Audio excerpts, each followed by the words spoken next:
Eguerdi on, eta ongi etorri edo, jarraitzen dugu mai honetan bake ambientalaz edo ingurugune bakea hitz egiteko. Oso pozik nao, hemen hauelako, are gehiago beti bezala aipatzen eskutik bada.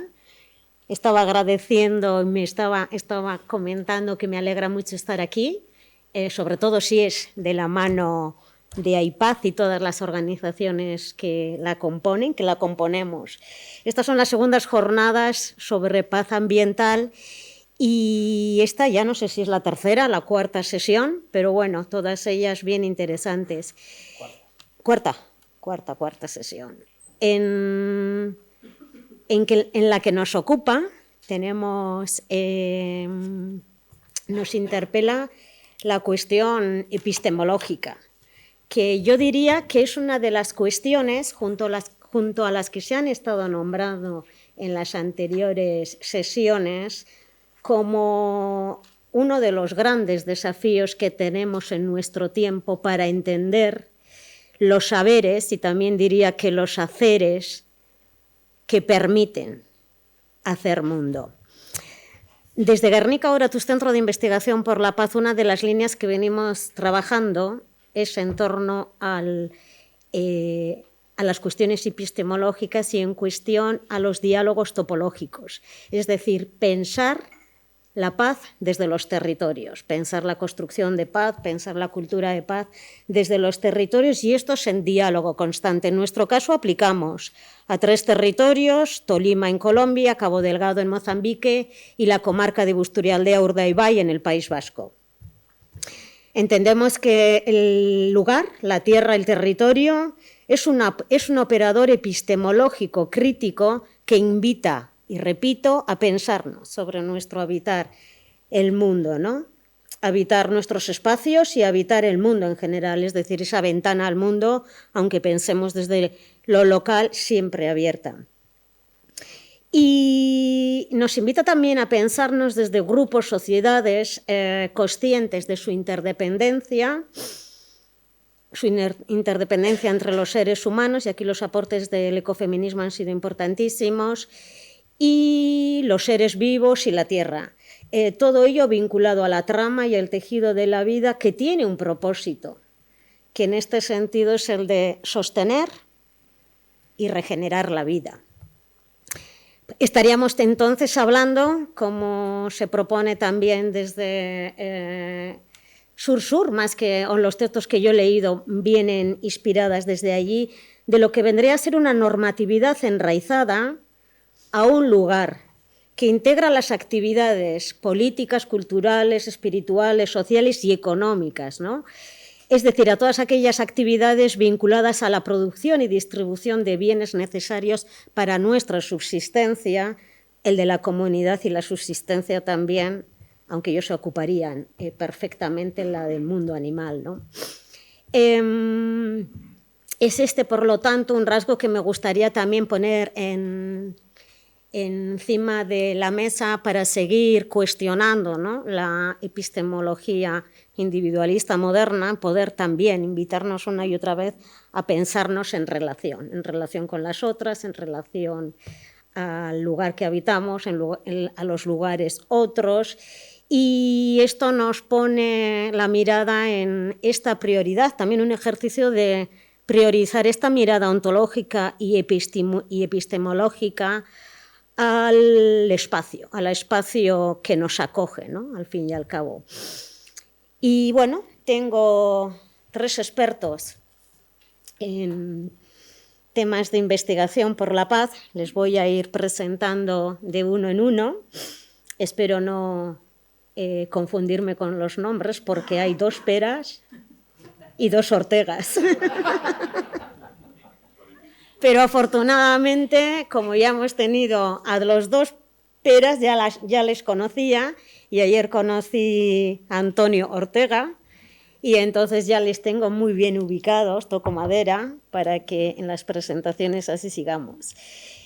Ellos van a disertar, conversar, exponer la temática giros epistemológicos en relación a paz-ambiente. He leído así en el programa, alternativas críticas. Perdón, enfoques alternativos, que viene a ser lo mismo. En primer lugar, voy a presentar a Antonio Ortega Santos. Le daremos a él también 15 minutos.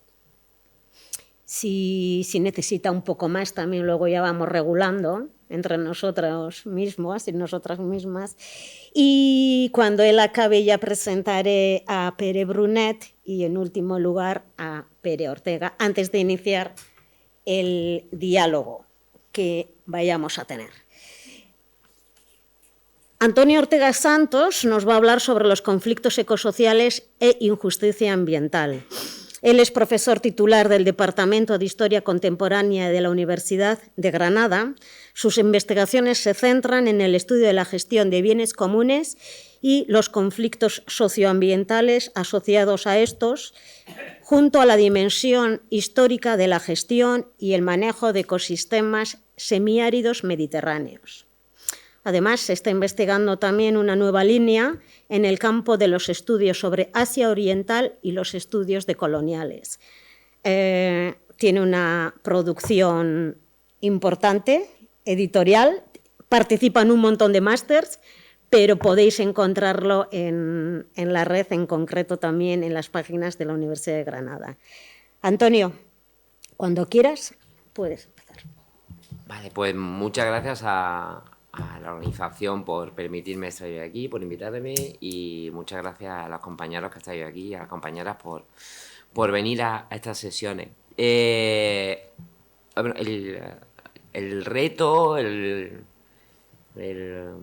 desafío al que nos planteaban era pensar sobre giros epistemológicos, ¿no?, alrededor de los conflictos y la injusticia ambiental, ¿no? En mi campo de trabajo, como todos tenemos defectos, el mío es historiador ambiental, ¿no? Ese es mi defecto, o uno de mis muchos defectos. En el campo de la historia ambiental, justamente jugamos a la intersección entre historia ambiental, ecología política y estudios decoloniales, que es un poco lo que planteaba en la presentación, ¿no? Y desde ahí cómo pensamos y cómo sentimos los conflictos ambientales. Por tanto, tenemos una dimensión en una parte histórica, pero una parte de aprendizaje del pasado para poder construir el futuro, ¿no? El trabajo que desarrollamos con algunos compañeros que están aquí, el Instituto de Paz también, con Luis, que luego habla esta tarde, con Andrés, que está ahí atrás, al fondo, ¿no? Es un poco pensar sobre cómo construir una herramienta de investigación sobre los conflictos ambientales, que en nuestro caso es el grupo de investigación STAN, que está sobre investigación decolonial, que está anunciado en el programa. Y como estos días estábamos hablando, también la nueva figura de un observatorio de humanidades ambientales en el Instituto Paz y Conflictos, donde todas estáis invitadas a participar y a colaborar, y esperamos que sea también un punto de encuentro en el futuro sobre este tipo de temáticas. Bueno, hay tres elementos con los que pretendo articular los más o menos 15 minutos que voy a hablar. Por un lado es pensar sobre cómo vemos, cómo hemos visto y cómo entendemos y percibimos los conflictos ambientales en un ciclo largo histórico. Un segundo elemento tendrá que ver cómo se están viviendo y sintiendo esos conflictos ambientales en muchos de los lugares en los que estamos trabajando, y por tanto cuáles son las percepciones y las sensaciones que tienen muchas de las comunidades de los pueblos con los que dialogamos y trabajamos sobre la injusticia, la brecha ambiental y las prácticas de inequidad y de violencia ontológica sobre los cuerpos y sobre los territorios que están sufriendo muchas de las comunidades, de los grupos como trabajamos. Y un tercer elemento, vinculado a los dos anteriores, también a la paz ambiental, que tiene que ver a el cómo, el ahora qué, ¿no? Porque todos tenemos la sensación de que somos muy eficaces, yo el primero, a la hora de denunciar cómo es la violencia, cómo son los conflictos, cómo son las luchas, ¿no? Ayer estaba aquí yo, Martínez Alier, y está el ACLA de Justicia Ambiental, pero no sé si somos suficientemente capaces de pensar qué hacer después, ¿no? Porque, y esa es una sensación que no tengo ninguna certeza. Lo que tengo sin duda es muchos momentos de acompañar en sufrimiento y en proceso de mucha gente que está reclamando el qué hacer, ¿y ahora qué? ¿no? Y nuestros proyectos de investigación tienen siempre fecha de inicio, fecha de término, pero la vida continúa después de la investigación y continúa para mucha gente en esos territorios con los que hemos estado trabajando y colaborando mucho tiempo. Voy al primero de los elementos, que es un poco cómo pensamos, cómo sentimos los conflictos ambientales desde el campo de la historia ambiental, ¿no? Historia ambiental, intersección, ecología política. Hace mucho tiempo que nos están matando y que nos siguen matando. Esta no es una historia de ahora, ¿no? Y no me refiero a cuestiones vinculadas a la ocupación colonial, ¿no? Me refiero a que las luchas por los recursos naturales ha sido una constante, sobre todo del mundo campesino, pero no solo el mundo campesino, a lo largo de la historia, ¿no?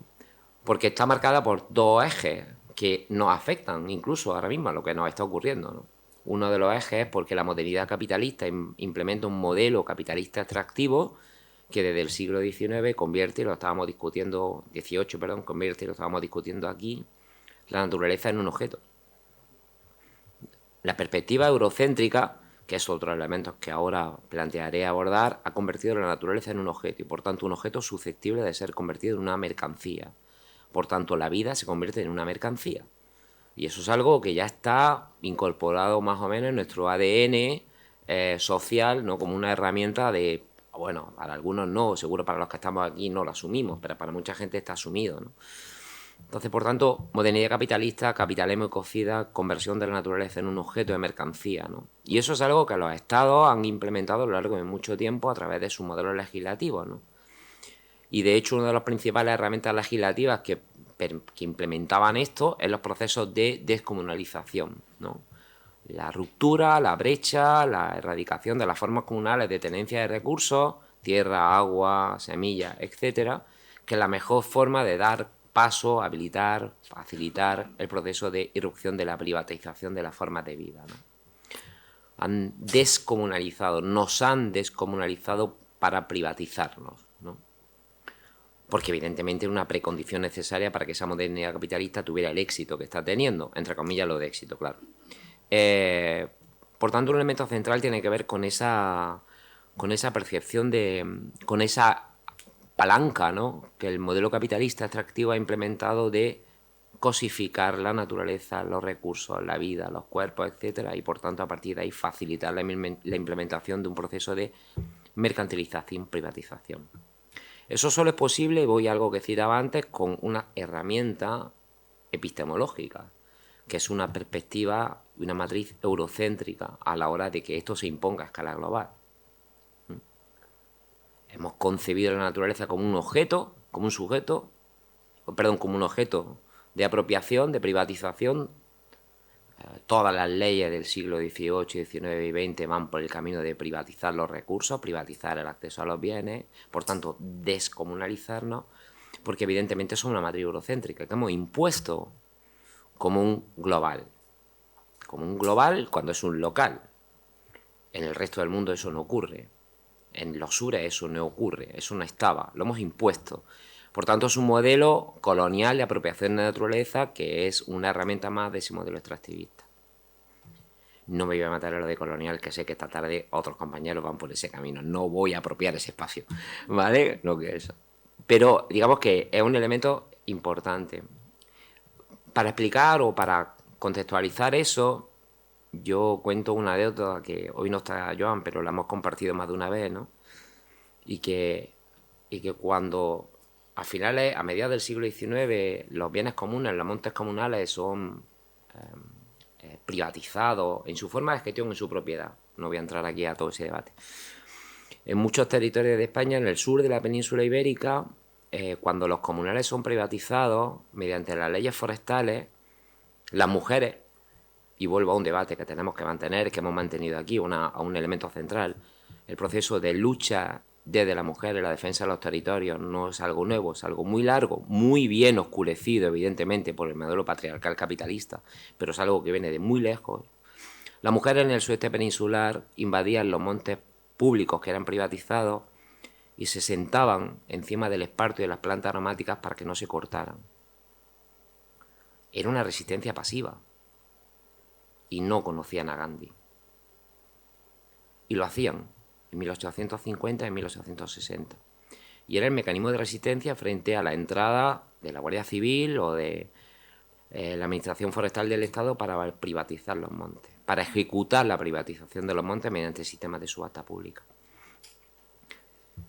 Por tanto, hemos luchado desde hace mucho tiempo y esos conflictos no son de ahora son diferentes, son otros, ¿vale? No anulo nada, pero es una lucha que tiene un largo ciclo, un ciclo evidentemente donde incluso la propia academia ha oscurecido, ha invisibilizado esas formas de lucha porque era muy útil invisibilizarlas cuando se quería primar una óptica urbana, industrial, capitalista, ¿no? Por tanto, esa lucha a otra complejizaba mucho el discurso hegemónico, ¿no? Digo el discurso hegemónico incluso de la propia academia. Por tanto, un elemento central es ese giro epistemológico, entender que tenemos que fracturar la primacía o la matriz eurocéntrica de investigación, y eso nos llevará a otro debate después, y tenemos que entender que los conflictos ambientales y la lucha por los recursos naturales son un ciclo muy largo. Voy al segundo de los elementos, por intentar ajustarme al tiempo. En estos momentos, en muchos lugares, en muchos territorios, y lo veíamos ayer con algunos de los ejemplos que ponía Joan, evidentemente es un proceso de lucha por la defensa de los territorios que supone la muerte, la violencia sobre cuerpos, básicamente de mujeres, pero no solo, sobre los territorios, y por tanto la destrucción del territorio me parece que igual de importante, no sé si más, porque sería una reflexión para hacer, no es solo la destrucción física de esos territorios, sino todo la destrucción de la memoria de esos territorios. Porque cuando uno quiere erradicar el futuro de esos pueblos, una forma, comillas, muy eficaz, no es solo destruir el territorio, sino destruir la memoria de ese territorio. Porque es la mejor forma de destruir la identidad con ese lugar, y una vez que destruye la identidad con ese lugar, el siguiente proceso de expolio es simplemente físico. Yo creo que hay que hacer planteo que debemos hacer un ejercicio por recuperar esa memoria biocultural que algunos de nuestros colegas, que seguro muchos conocéis, hablan, esa memoria biocultural del territorio. Porque esa memoria biocultural del territorio se puede construir muy eficazmente desde los conflictos. Los conflictos no son un comportamiento patológico, no son un comportamiento meramente de resistencia. Los conflictos en muchos casos, los conflictos ecológicos nos están evidenciando una lógica de manejo de los recursos anclada en la comunidad que está siendo asaltada por agentes externos, estados, compañías multinacionales, todos los demonios posibles a los que queramos invocar, ¿vale? Y que vivimos. Y por tanto el conflicto como ejercicio de memoria nos va a permitir seguramente reconstruir esa identidad, reconstruir esa sensación de pertenencia a un lugar y a un territorio, que el conflicto es un canal violento, resistente, como decía alguien que ayer invocaba también Joan en una conversación privada, como decía Scott hace mucho tiempo, son las armas de los débiles, ¿no? Bueno, pues esas armas de los débiles son las que nos van a permitir construir identidad, memoria y resistencia para el futuro. La resiliencia está en esa memoria que está siendo destruida por las prácticas violentas. Por poner un ejemplo, un caso, una realidad, trabajando con mujeres campesinas de las redes de mujeres campesinas en Antioquía, en Colombia, ellas hablan de paz ambiental. Ellas hablan de... Y este es un ejercicio que lo lanzo aquí, que no pretendo que esto sea un reto tampoco, ¿eh? Ellas siempre usan el plural. Usan las paces ambientales, con Z, ¿vale? Y cuando dialogas con ellas, estás trabajando con ellas, sus paces ambientales tienen que ver con tres elementos que para mí son vertebradores, y será con la última parte, con esa parte del qué hacer, ¿no? Que son esenciales en estos momentos y que yo creo que en alguna intervención ayer lo dije, ¿no? Y es entender que nuestras paces ambientales pasan por recuperar, en primer lugar, nuestro vínculo con el territorio, y una de las formas más eficaces es establecer sistemas agroalimentarios sustentables que no estén marcados por los grandes mercados globales del sistema agroalimentario. Por tanto, volver a la tierra, y volver a la tierra no significa volver a las cavernas, a las antorchas ni cosas de ese tipo, significa desarrollar, y luego terminaré con eso, con modelos agroecológicos claramente anclados en la ruptura con la lógica del patriarcado y, por tanto, modelos agroecológicos que solo son posibles construidos desde el ecofeminismo. El otro día estaba con Emma Salipandri en Granada, la relatora de la FAO, para temas de agricultura campesina, y justamente estaba hablando de esa necesidad como una necesidad urgente. Por tanto, construir sistemas agroecológicos que aseguren la soberanía alimentaria y la seguridad alimentaria.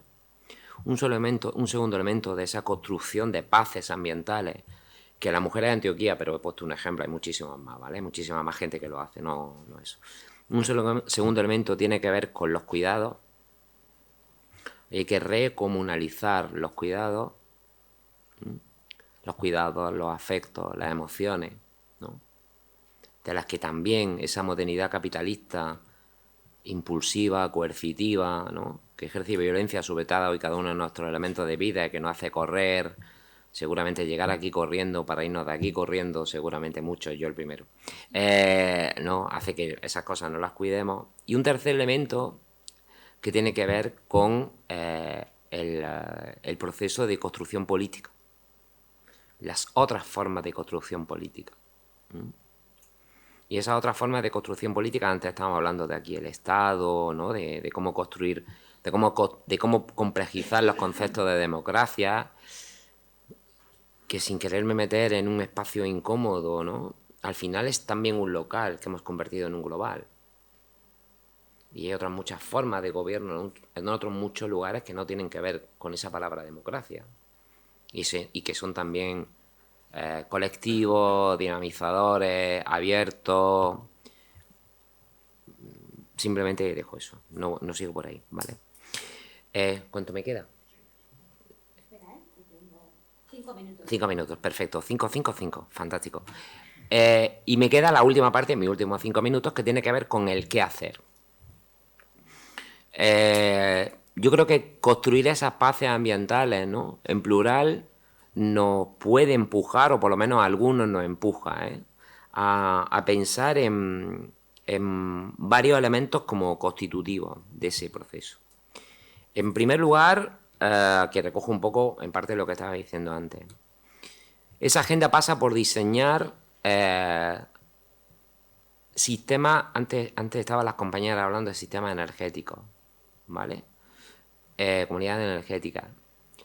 Yo tengo un problema, pero lo tengo yo, no tiene por qué tener nadie más. Yo tengo un problema, es que entender sistemas energéticos, comunidad energética, creo que a veces caemos, ya digo yo el primero, en entender que es diseñar transiciones energéticas más justas, y lo estábamos hablando antes, ¿no? Y yo no sé si tendríamos que empezar a pensar cuál es el modelo de consumo energético que tenemos. Porque uno de los principales consumidores mundiales de energía y de materia es el sistema agroalimentario. O sea, consume en determinados momentos entre el 20 y 40% de la energía a escala global. Por tanto, por mucho que queramos transitar hacia modelos energéticos renovables, justos, verdes, ¿vale? Tenemos un problema, y es lo que estamos consumiendo.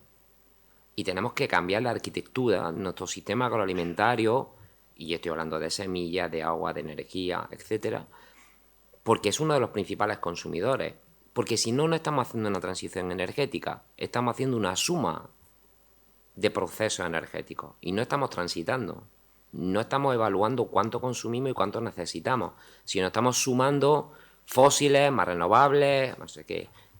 En un territorio donde algunos habitamos, hace 2 días se anunciaba un magnífico ejemplo de planta fotovoltaica que había creado durante su construcción 30 puestos de trabajo y que una vez terminada facilitaba a un pueblo la enorme cantidad de 2 puestos de trabajo. Pero evidentemente se había llevado por delante el 20% del suelo agrícola de ese municipio. ¿Vale? Por tanto, diseñar sistemas agroalimentarios es crear una arquitectura de evaluación de la cantidad de energía que estamos consumiendo en ese modelo, porque es absolutamente inviable, insostenible, si vale el concepto, seguir hablando de transición energética si no reevaluamos y hacemos que esté totalmente incorporado como un verdadero clúster, como un conglomerado, sistema agroalimentario y sistema energético, porque al final estamos consumiendo materia y energía. Hablaba antes Santiago de la fractura sociometabólica, ¿no? Pues evidentemente tenemos que hacer una evaluación, estamos haciendo una evaluación mucho más compleja de los sistemas agroalimentarios porque son consumidores de energía, semilla, agua, etcétera, ¿no? Ponía antes, creo que ayer lo hablaba, no sé, una broma, en el sur tenemos este afán que Luis, que algunos conocen por la extensión del aguacate como producto consultivo de agua. Hemos escalado montañas antes con los olivos, ahora escalamos montañas con los aguacates. Y claro, en los últimos 3 años de sequía, pues claro, los aguacates, evidentemente no había agua para el aguacate, claro. Bueno, ha llovido una semana y ya el otro día estaban las confederaciones de agricultores diciendo, bueno, vamos a recuperar como mínimo 3.000 hectáreas de aguacate ya, ¿no? Ha llovido una semana, ¿vale? Bien, y los pantanos siguen estando vacíos, por lo menos algunos. Entonces, digamos que hay que hacer una evaluación. Por tanto, y para no extenderme, uno es reevaluar sistemas agroalimentarios analizando la base energética de ese modelo, ¿no?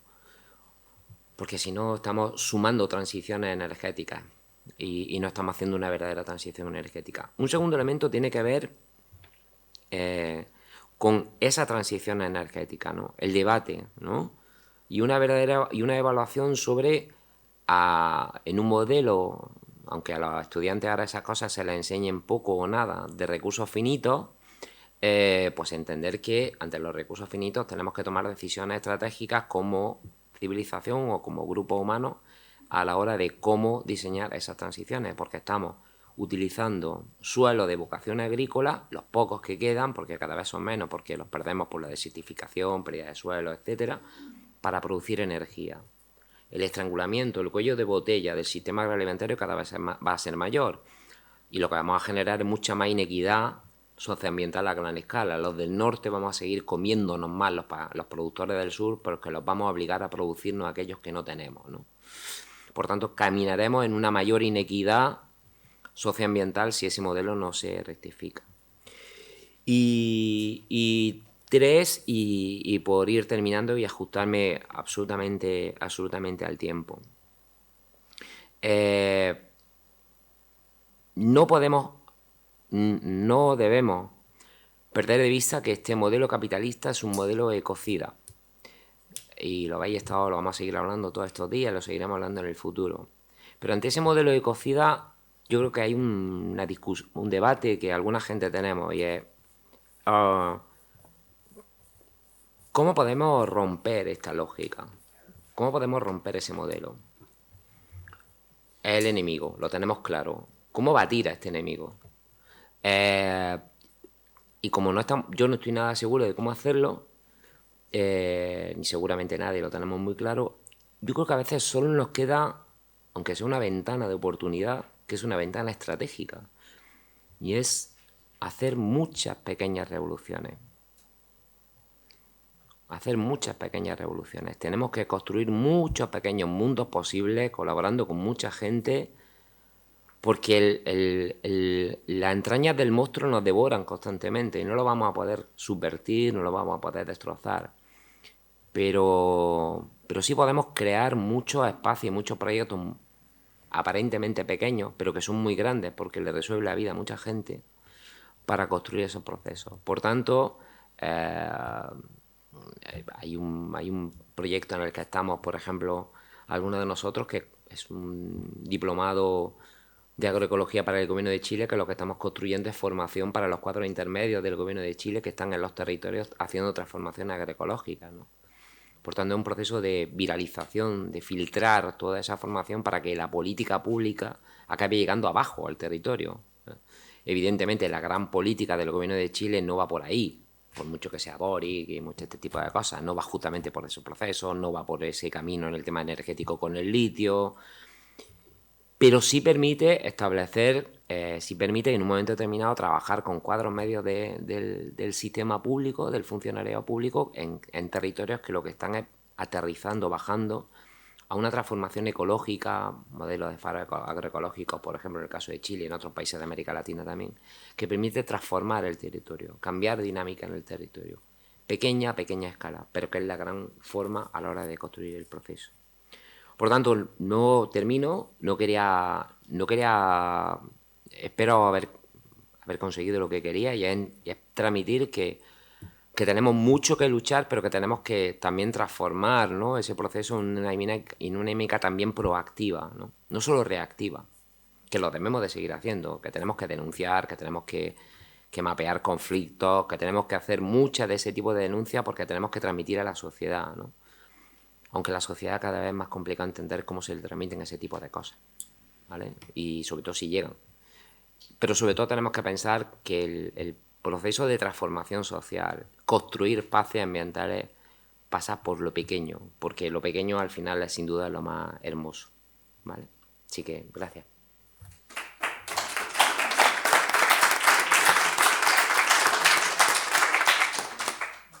¿Quién es Pere Brunet? Es doctor y catedrático jubilado de la Universidad Politécnica de Cataluña, divulgador científico. Sus intereses están en el estudio de las implicaciones sociales en la ciencia y la ingeniería, también en el análisis del militarismo y el terrorismo desde una perspectiva inspirada en bases científicas y en las aplicaciones de la ciencia en el ámbito de la construcción de la paz.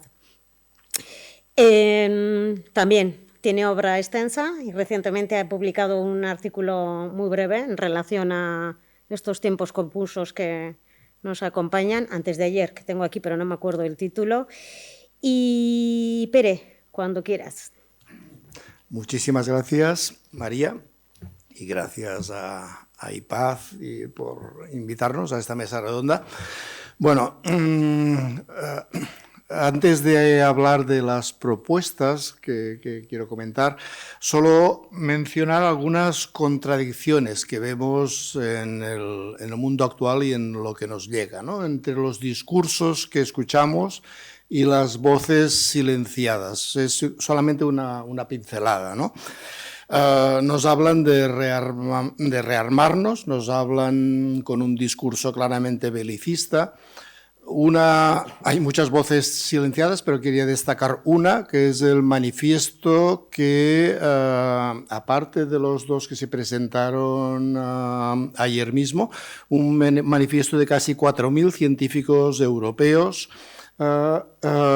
diciendo que Europa, su futuro no es llegar a ser otro señor de la guerra, sino ser una voz de negociación y tolerancia. Y dicen más cosas en este manifiesto, ¿no? Bueno, segundo discurso que escuchamos, el discurso único de la seguridad, que evidentemente es contradictorio en sí mismo, porque, por ejemplo, no sé, curiosamente, digamos, no se trata igual a las poblaciones de Ucrania y de Gaza, y no se trata igual a las poblaciones de Ucrania en este caso o a las indígenas, ¿no? Por tanto, aquí hay unas contradicciones clarísimas, ¿no?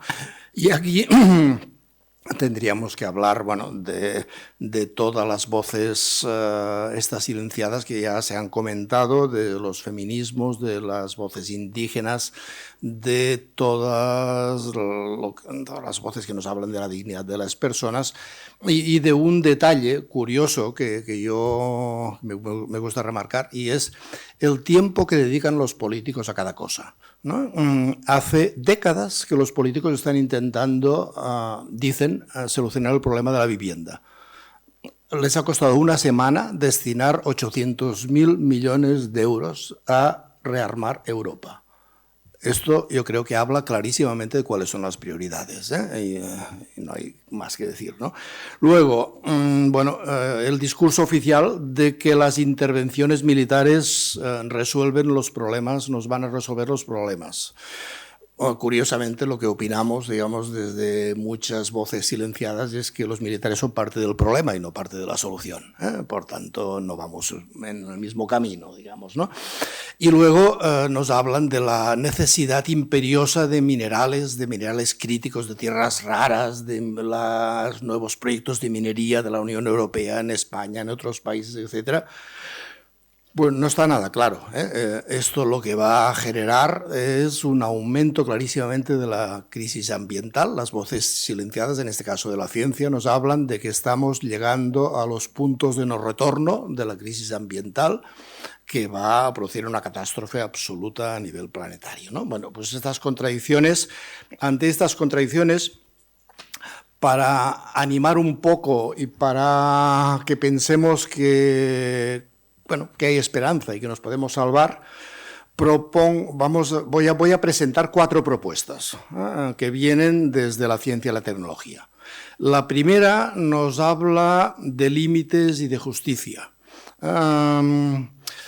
Y nos habla, y es un trabajo muy interesante que salió publicado hace menos de 2 años, de Joyeta Gupta y Johan Rockström y otra gente, que hablan de que, evidentemente, es una visión desde la ciencia, pero totalmente postcapitalista, porque es una visión contraria al crecimiento, de que lo que hay que hacer es mantenerse en un pasillo, porque si bajamos demasiado atacamos la dignidad de las personas y si subimos demasiado destrozamos el planeta. Por tanto, lo óptimo es estar en un pasillo, que hay gente hay libros escritos sobre la economía del donut, por ejemplo, hablan de que es un donut, que no se puede salir ni para afuera ni para adentro, y hay que volver al círculo de este donut con la idea de cumplir 3 justicias. En este artículo, este trabajo interesante de Joyeta Gupta y otra gente, se habla de que es absolutamente imprescindible para la salvación de la humanidad atender a 3 justicias, que son la justicia intrageneracional, significa la justicia entre los pueblos que ahora habitan la Tierra, la justicia intergeneracional, la justicia con nuestros descendientes, dejar el mundo igual que lo encontramos, o mejor, no va a ser posible, pero sería lo justo, y la justicia interespecies, que es la justicia del ecofeminismo, digamos, la justicia, digamos, que nos considera parte de todo el mundo animado. Bueno, esta es la primera de las 4 propuestas que quería presentar. Digamos, una propuesta que se ha realizado desde la ciencia, que evidentemente no ha salido en los periódicos, nadie ha hablado de ella. La segunda nos habla de mesura y nos habla de dignidad de las personas. Debo decir, y nos habla de decrecimiento también, ahora veremos por qué. Me gusta la palabra mesura, porque en ciencia se entiende que las cosas hay que medirlas, hay que mesurarlas para poderlas conocer bien, ¿no? Y mesura también significa una manera de vivir con mesura, ¿no? Bueno, pues resulta que hay toda una serie de trabajos de Joel Millward Hopkins, de Joan Belecenao, de Stefan Pauling, etcétera, muy recientes, que han sido también recopilados luego por Jason Hickel y otra gente, que nos hablan de una concreción del concepto de seguridad humana. La seguridad humana, que se ha hablado mucho de ella, desde un punto de vista científico se está concretando en lo que se llaman los DLS. Los DLS.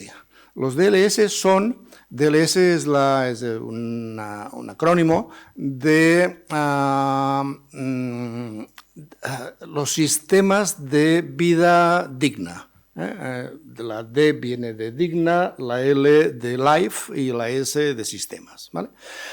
Y lo que explican esta teoría de los DLS es que han llegado a definir 16 ámbitos que incluyen, estos 16 ámbitos incluyen la alimentación, la salud, la educación, el acceso al agua potable, el acceso a la energía, el acceso al transporte, el acceso a Internet y a la telefonía móvil, etcétera, hasta 16. y se han cuantificado lo que haría falta para que la gente en estos 16 ámbitos tuviese una vida digna, ¿no? Se habla de la dignidad de la vida de las personas. Resulta que esto es un artículo de hace semanas, de hace nada. Resulta que la conclusión es interesante, y esta es la segunda propuesta que quería hacer. La conclusión es que se demuestra a nivel científico que se puede dar una vida digna a 8.000 millones de personas, por tanto, a las que se supone que tendrá el planeta dentro de un tiempo, con estos parámetros, digamos, además, vida digna significa no el mínimo, sino más del mínimo, ¿eh? O sea, dentro de estos 16 ámbitos se considera lo que es el mínimo vital, lo que es recomendable y lo que sería ya más aceptable, etcétera, digamos, ¿no? O sea, bueno, se puede dar una vida digna a 8.000 millones de personas gastando entre el 30 y el 40% de todo lo que el mundo gasta actualmente en energía y en recursos naturales. ¿Qué significa esto? Significa que podemos bajar, podemos decrecer fuertísimamente, si se hace una curva. Yo la he hecho, no la puedo enseñar ahora, pero mirando los gráficos que han, por ejemplo, que han elaborado la gente de Oxfam Intermon, etcétera, de cómo es la desigualdad a nivel mundial. Aproximadamente pues el 90% de la población mundial tiene que crecer para llegar a este 30-40% de recursos que les permite tener una vida digna, a costa de que el 10% baje. El decrecimiento es del 10% de la población mundial solamente, el 90% crece. Y con todo esto nos quedamos en el 30 y 40% de los recursos actuales que estamos gastando como humanidad, con lo cual no hay un problema intergeneracional, podemos dejar un mundo aceptable para nuestros nietos, ¿eh? Bueno, tercera propuesta. Esta va de cooperación y va de una palabra maravillosa que también ha sido silenciada y que no se utiliza, ¿no? Es la palabra vivimiento.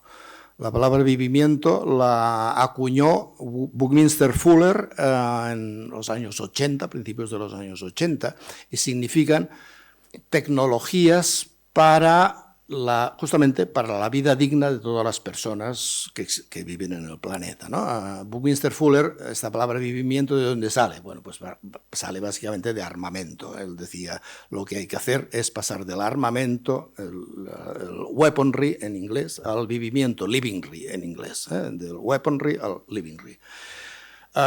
Es muy interesante porque ayer en la noticia que salió de la lectura del manifiesto en las escaleras del Congreso se habló de que los leones del Congreso, que son de bronce, se construyeron fundiendo cañones. Justamente es un ejemplo de vivimiento, ¿eh?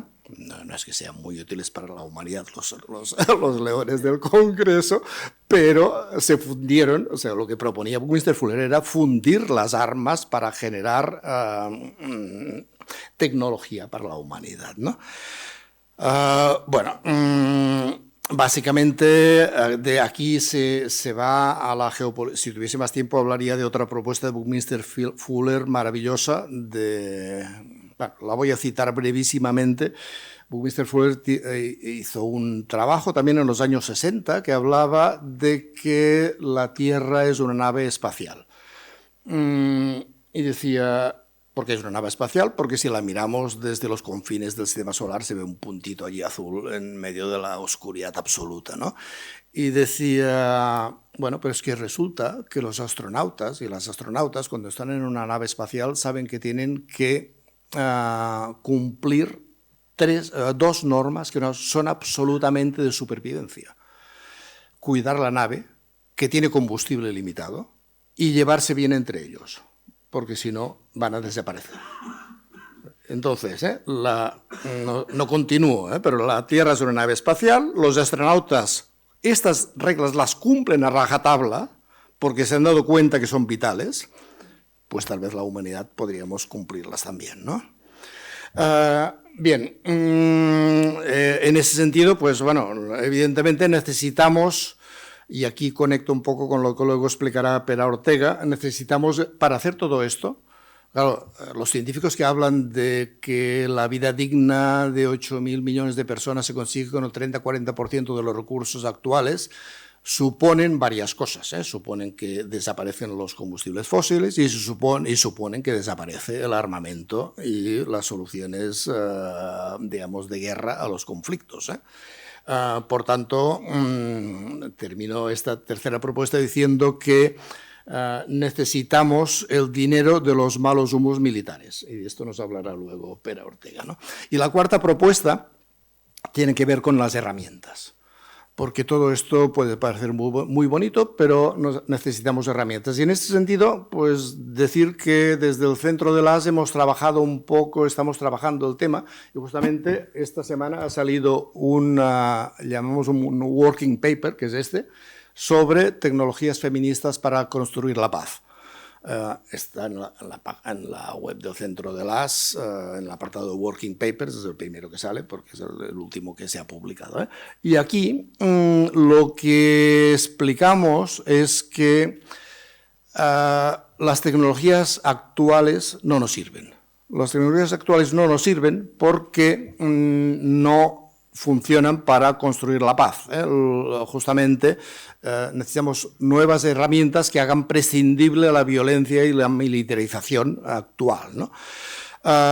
Bueno, de alguna manera, en este informe, pequeño informe, se presentan, digamos, experiencias concretas desde los márgenes de la gente marginada, desde el cooperativismo, desde los indígenas, soluciones globales, etcétera, pero se plantean una serie de dimensiones y una serie de preguntas que nos pueden ayudar a entender cómo hacer estas nuevas tecnologías feministas, que también Andrea Vetter, por ejemplo, las llama tecnologías para la convivencia.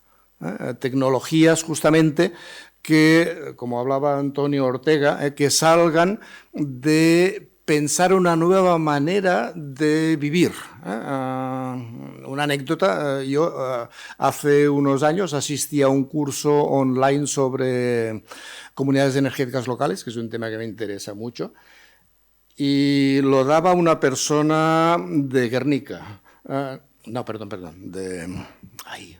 bueno, es igual, del País Vasco.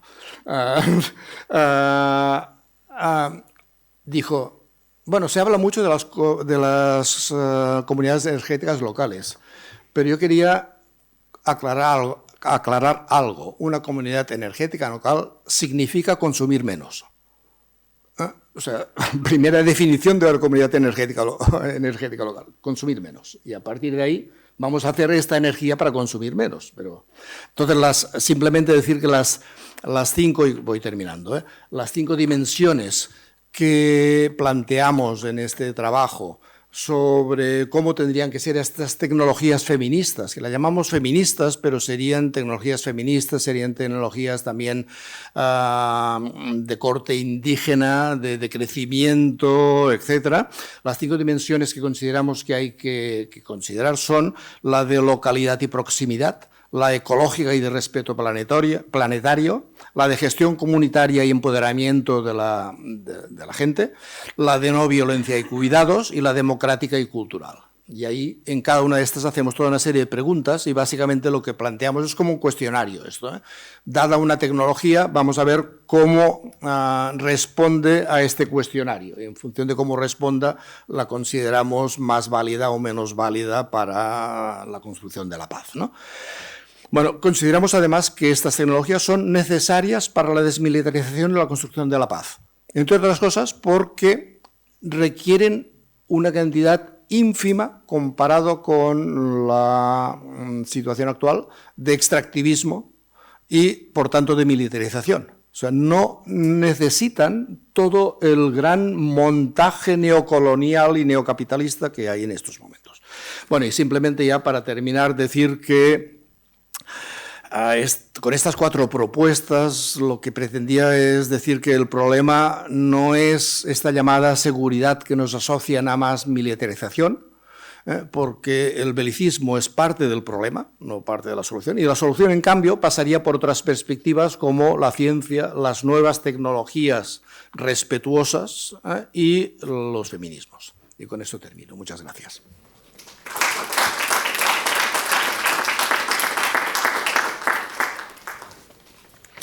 Gracias, Pere. Os estáis ajustando muy bien al tiempo. Y ahora ya para la última intervención de esta mañana tenemos a Pere Ortega, que nos va a hablar de las emisiones de gas invernadero, ¿no? De efecto invernadero, del sector militar y la paz ambiental. El conocido ya por todos los que estáis en esta sala, pero voy a sintetizar. Es licenciado en Historia Contemporánea y posgrado en Hacienda Pública por la Universidad de Barcelona, presidente honorario del Centro de las de Estudios por la Paz y profesor del curso Conflictología de la Universidad Oberta de Cataluña. Ha sido presidente de la Federación de ONG de Cataluña hasta el 2013 y sigue y seguimos activamente en todas estas cuestiones. También miembro de AIPAD. Así que, Pere, cuando quieras.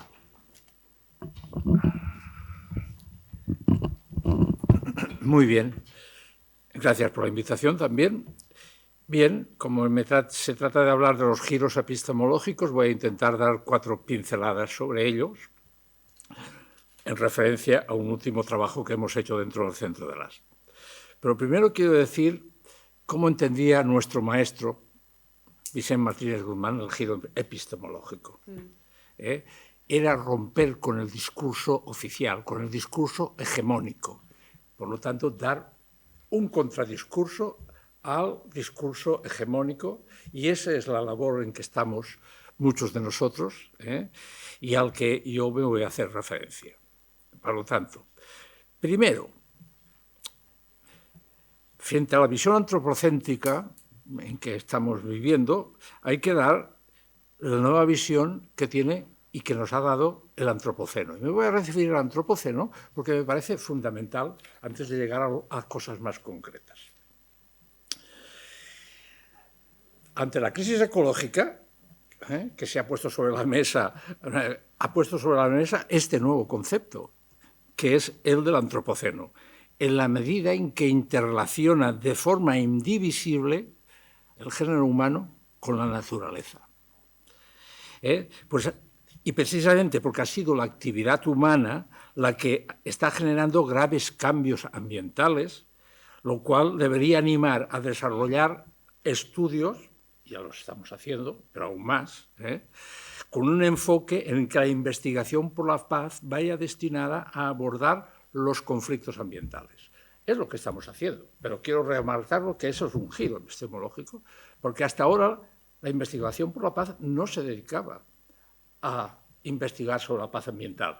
Evidentemente lo estamos haciendo dentro del grupo de paz ambiental de AIPAD y en algunos otros ámbitos, pero es un enfoque nuevo.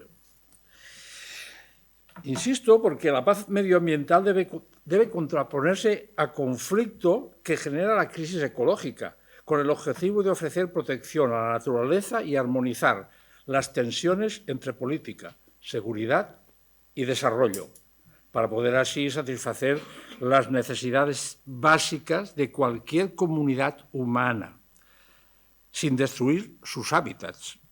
Una propuesta que tiene como fin dar respuesta al desafío del cambio climático mediante la transformación del conflicto por medios pacíficos. La paz medioambiental se complementa con la paz sostenible, que habíamos hablado anteriormente, pero ahora no hablábamos, fins que hace muy poco no se hablaba de paz medioambiental.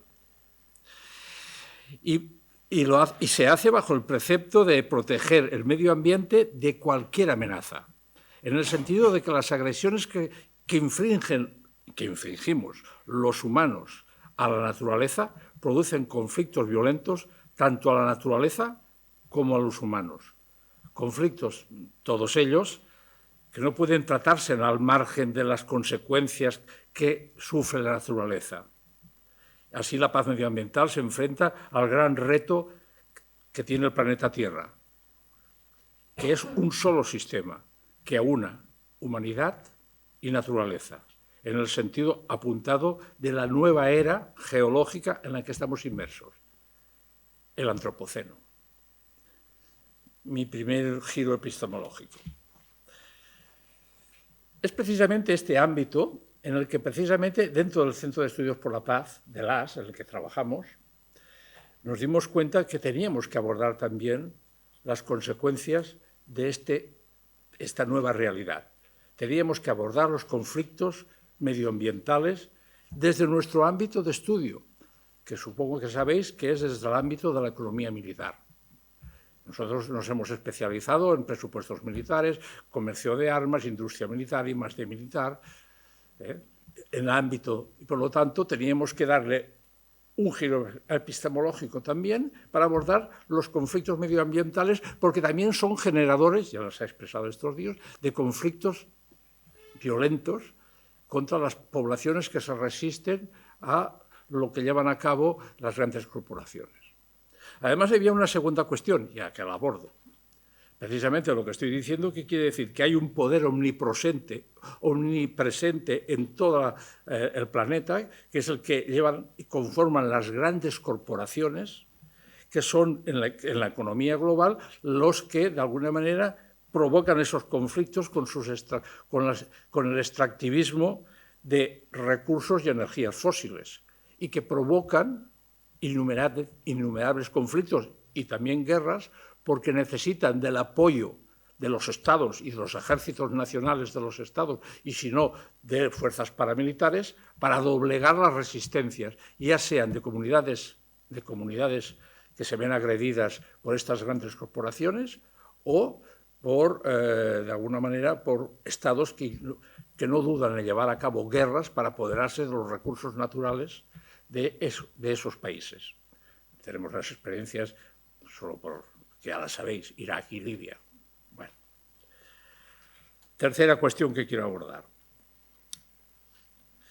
Esta complicidad entre fuerza militar y emisiones de gases de efecto invernadero nos ha llevado a llevar diversos trabajos que hemos elaborado dentro del Centro de LAS, diversos informes que los encontraréis en nuestra web. Y el último de ellos, que lo tenéis aquí fuera, es este de malos humos militares. Y como se trataba de que hablara de este punto, ahora que yo creo que es el más arduo, porque hay que dar cifras, y las cifras siempre son complicadas y difíciles de comprender, voy a sintetizarlo rápidamente. Pero bueno, voy a intentar que se comprenda. A ver, existe una complicidad clara entre fuerza militar y agresiones al medio ambiente. Ya lo he explicitado. Y además, a través sean de conflictos armados o por el simple uso de las fuerzas estacionarias militares que hay en el mundo, digo estacionarias, aquellas que no participan en guerras, las emisiones de gases de efecto invernadero a la atmósfera son fabulosas. Son uno de los elementos principales de la contaminación atmosférica que tenemos en estos momentos.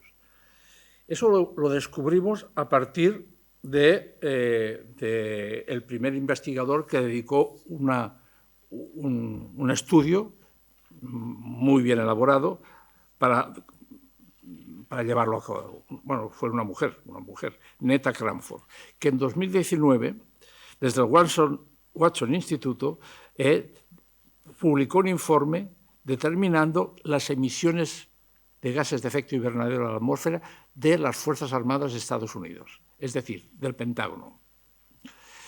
Pero no solamente de las Fuerzas Armadas, sino del sector militar industrial, porque hay que sumar no solo las Fuerzas Armadas, sino también todo el sector industrial que produce las armas, que al final son las que utilizarán las fuerzas del Pentágono para llevar a cabo sus maniobras o el ejercicio de su profesión. Y este hombre, en 2019, llevó a cabo un estudio, está en Internet, lo podéis encontrar, en que decía que el Pentágono solo emitía 212 millones de toneladas de CO2. Y que en el ranking mundial de países emisores, que sabemos la lista, ocuparía el lugar 47. Hay 198 países en el mundo. Fijaros que solo el Pentágono de Estados Unidos se situaría en el lugar número 47 del ranking mundial de países emisores de CO2. Solo la fuerza militar de Estados Unidos. Esto nos llevó también en el centro de las a llevar a cabo la puesta en marcha, ¿por qué no?, de una campaña. Campaña que tiene como destino exigir al gobierno español que informe sobre las emisiones GEI de sus Fuerzas Armadas. Esto venía al caso porque desde en las COP, solo hasta la cumbre de París, antes se habían denegado en todas las COPs las peticiones de que las emisiones GEI de los ejércitos también computaran y fueran informadas por los estados. Hasta 2015, en París, en la COP de París de 2015, en esa misma COP que se determinó que las emisiones GEI no podían superar el 1,5% de la época preindustrial hasta 2030, y parece que ya estamos muy cerca de él, estamos en el 1,3, 1,4 en el último año. Pues en esa COP de París se determinó por primera vez que los estados debían informar de sus emisiones GEI a la atmósfera, de las Fuerzas Armadas y del sector industrial, militar. Pero lo pusieron simplemente como no obligatorio, por lo tanto voluntario. Y al no ser obligatorio, desde 2015 ningún estado ha informado sobre las emisiones GEI. Eso motivó que en España, el Centro de las, conjuntamente con Extension Rebellion y Ecologistas en Acción, pusiéramos en marcha una campaña de petición para que el Estado español informe, porque no hay ningún sentido que diga que no ha de haber transparencia. Si el Estado español, como todos los estados, la mayoría de los estados, vaya, no diré todos, la mayoría de los estados, informan de las emisiones GEI de todos sus sectores, de todos los sectores industriales, aéreos, de todas las emisiones, ¿por qué no del ámbito militar? Y entonces aún nos sorprendió más porque hubo un segundo estudio. Nos sorprendió, no, nos animó a seguir, por eso esta publicación, a que dos analistas, investigadores científicos de Reino Unido, Stuart Parkinson y Lindsay Cottrell, en 2021 fueron contratados por The Left, la izquierda alemana, para que hicieran un informe sobre las emisiones GEI de los ejércitos europeos. Y llevaron un estudio interesante, bueno. Todo esto es muy relativo porque siempre es muy difícil precisar las emisiones de un sector que no informa, pero llevaron a cabo un estudio sobre 6 estados europeos. Y entre los 6 estaba España. Y como estaba España, tenemos una primera información que nos dice este informe, emitido en 2021, sobre información de emisiones de gases de efecto invernadero de 2019, que dice que el conjunto de Fuerzas Armadas españolas y del sector industrial militar, en sus 3 alcances, o sea, emisiones directas y emisiones indirectas, que es muy importante, las indirectas siempre son superiores a las directas, no hace falta que precise la diferencia porque supongo que lo entendéis, ¿no? El sector emitía en un total, en España, hablo de España, de 2,79 millones de toneladas por militar y trabajador de la industria militar. 2,79.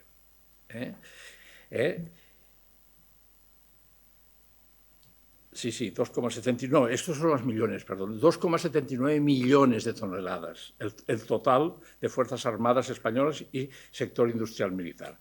Y que por trabajador y militar representaban 24 toneladas, por militar y por trabajador empleado.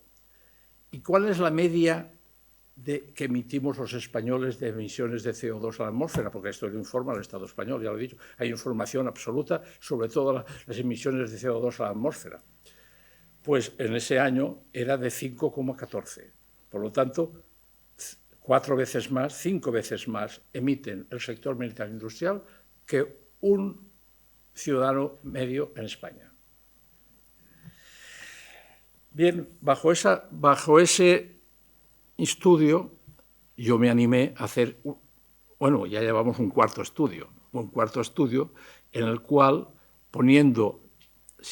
partiendo de esas cifras que manifiestan Parkinson y Cottrell en 2019, hacer una traslación a 2023, considerando el aumento del gasto militar que ha habido en España, que quiere decir de alguna manera que es proporcional al aumento de inversiones en el ámbito militar.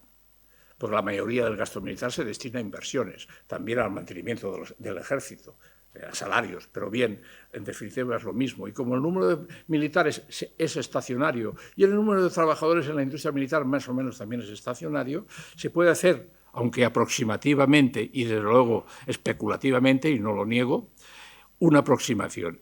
Y hemos llegado a la siguiente conclusión. Como hay esa demanda de los países, bueno, una demanda ya aprobada en cumbres de la OTAN, de que España, bueno, de todos los países de la OTAN, teníamos que llevar al 2% del PIB en gasto militar, y España ha hecho un esfuerzo enorme en gasto militar en estos últimos años, menos los últimos 2 años que tenemos un presupuesto prorrogado, pero el de 2023 pues, subió un 24,5% respecto al 2022. No subió ningún ministerio español. Ningún ministerio español tuvo una proporción de aumento tan grande como la tuvo el Ministerio de Defensa. Por lo tanto, ha habido un incremento importante del gasto militar en España. Aunque nos pongan en la cola de los países de Europa, pero es cierto, aquí ha habido un incremento brutal. Pues, considerando ese aumento y poniendo en valor las cifras de este estudio de 2019 y transportándolas a 2023 y conociendo la información que facilitan las industrias militares de las emisiones CO2, porque las industrias militares sí que facilitan esa información, no la facilita el Estado de las Fuerzas Armadas Españolas, o sea, del Ejército Español. Pero, en cambio, las empresas militares, las grandes, como están participadas por el Estado y el Estado obliga a la mayoría de la industria pesada a informar de sus emisiones, sí que sabemos las emisiones de Airbus, de Navantia, de Indra, de Santa Bárbara, de las grandes empresas militares en España. Y porque las facilitan, están en la web, las podéis encontrar. Pues sumándolas las dos, de 2019 a 2023, si antes os he dicho que el total eran 2,79 las toneladas, ahora no las he calculado. Ahora, si antes os he dicho que eran 24 toneladas por trabajador de empresa militar y por militar, ahora resulta que son 34 por soldado, de 24 a 34, y a 54 por trabajador de empresa militar. O sea que se han multiplicado muchísimo. ¿Por qué? Como la industria militar está en estos momentos floreciente porque las demandas de armas en Europa son enormes solo para suministrar armamento de proyectiles, misiles y obuses a Ucrania, no damos al abasto, ni en España tampoco. Fijaros que el Zelensky esta semana pedía más proyectiles, porque no tiene suficientes cada día. Se hablaba que cada día lanzaba unos 11.000 proyectiles. La industria militar europea no es capaz de producirlos al día. Y, por lo tanto, España, como se ha multiplicado, pues se han multiplicado las emisiones de CO2. Y entonces hemos llegado a esa barbaridad, que en total, en estos momentos, el total de emisiones del Estado español, que ya os he dicho que son, total, de toda la población, son 272 millones, resulta que en el ámbito militar son un 5% de esas emisiones. Y, por lo tanto, es como es para estar alarmados. Pero aún hay más. Nos están pidiendo que lleguemos al 2% del PIB en gasto militar en 2029. En España, en este momento, estamos alrededor del 1%. Solo considerando el Ministerio de Defensa. Pues haciendo una traslación a 2029 y llegando al 2% de gasto militar, quiere decir que se doblará el gasto militar en España, y es así. Por lo tanto, también se van a multiplicar las emisiones de CO2 a la atmósfera del ámbito del sector industrial militar. Y entonces, si hacemos esa traslación especulativa, evidentemente, nos encontramos que, si antes he dicho que eran 34 por militar, ahora pasarían a 43. Y por trabajador podían ser a 67. Por lo tanto, por trabajador de empresa militar. Por lo tanto, estamos en una dinámica muy perversa en el ámbito sector industrial militar con este armamentismo, belicismo que se está instalando en Europa, porque las emisiones van a aumentar. Y, por lo tanto, es una exigencia ética, moral, que pidamos a nuestros gobiernos que nos informen, porque no hay ninguna explicación directa para que no lo hagan. Porque si lo hacen de todos los otros ámbitos, ¿por qué no lo hacen del ámbito industrial militar? Porque es una cuestión simplemente de transferencia. Y he hablado de ejércitos estacionarios, no he hablado de guerras. Podéis considerar que en un conflicto armado las emisiones de CO2 a la atmósfera se multiplican, no se sabe por cuánto. Hay alguna información escasa, pero, por ejemplo, en solo los 12 primeros meses de la guerra de Ucrania, una entidad, un centro de investigación del Reino Unido, dijo que en 12 meses se emitieron a la atmósfera 150 millones de toneladas de CO2, equivalentes a todas las emisiones de un país como Bélgica. Por lo tanto, yo hablo de emisiones estacionarias, no de conflictos armados. O en el conflicto de Siria hay otra información de otro informe que dice que la guerra de Siria, en el total de 6 años, el 19% de su masa forestal desapareció, que equivale a toda la área metropolitana de Barcelona. No es ninguna broma. Por lo tanto, sin considerar los desastres que producen los conflictos armados y las guerras en emisiones de CO2, solo hablando de fuerzas estacionarias, es lógico que pidamos esa transferencia. Esa transferencia, ¿cómo la concretamos? Y voy acabando porque me parece que ya me he sobrepasado. Yo he dicho que hay en marcha una campaña que se puso en marcha escasamente hace un mes y que la hemos hecho pública en los medios de comunicación con muy escaso resonancia. Exigir al gobierno español informe de manera rigurosa y completa las emisiones GEI de sus Fuerzas Armadas, igual del sector industrial militar, que declare las emisiones GEI asociadas a las Fuerzas Armadas y de la industria armamentística en los informes que remite a los diferentes organismos internacionales, porque no tiene ningún sentido que no lo haga. Y sería, hasta podríamos decirle al Estado español, que sería, al gobierno español, que sería un avanzado en informar en la COP del próximo año, que informara sobre ello, porque no hay ningún elemento que prohíba no hacerlo, cuando lo hacen en otros ámbitos. Después, impulsar que se dirijan recursos que en este momento se dirijan recursos que destina a proteger tanto las migraciones climáticas como la inseguridad energética, a promover justicia social y medioambiental. Eso es lo que le pediremos también al Gobierno. Y por último, se impulse un acuerdo entre Estados en las que las próximas COP, para establecer la obligatoriedad de informar y de reducir las emisiones GEI del sector industrial militar. Y gracias.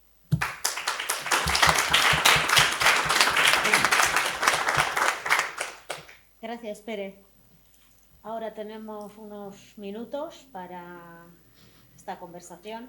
Si tenéis alguna cuestión, algo. Sí. Yo tenía... Bueno, agradezco todo lo que nos habéis explicado, porque aparte de que me alarma...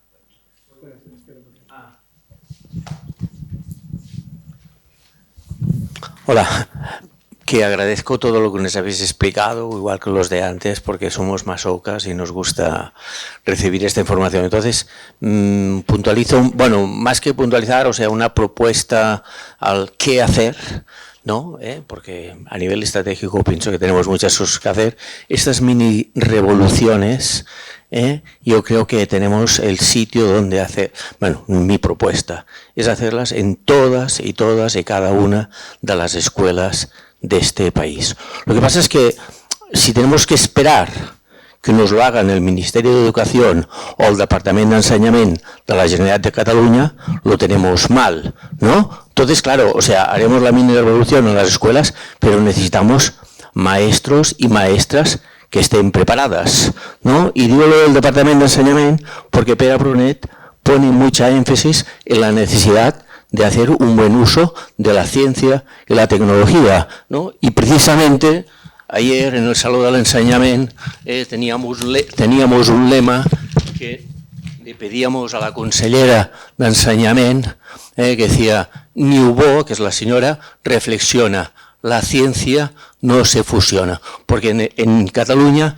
quieren reducir a la mitad las horas de ciencia, o sea, fusionar física y química, que no sea que nuestros alumnos piensen o desarrollen la ciencia.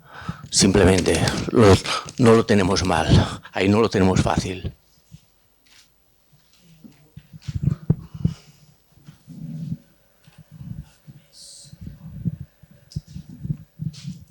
¿Más intervenciones?